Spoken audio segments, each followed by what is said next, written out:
أعوذ بالله من الشيطان الرجيم. بسم الله الرحمن الرحيم.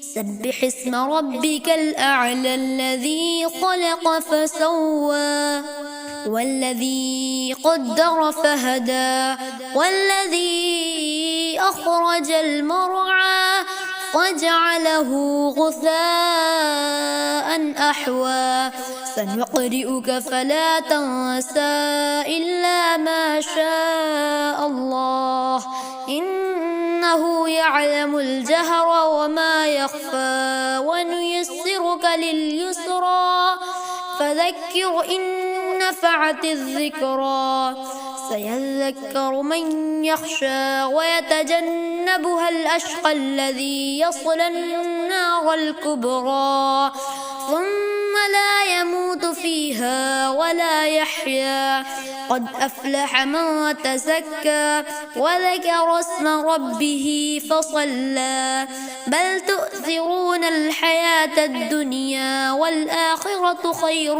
وأبقى إن هذا لفي الصحف الأولى صحف إبراهيم وموسى.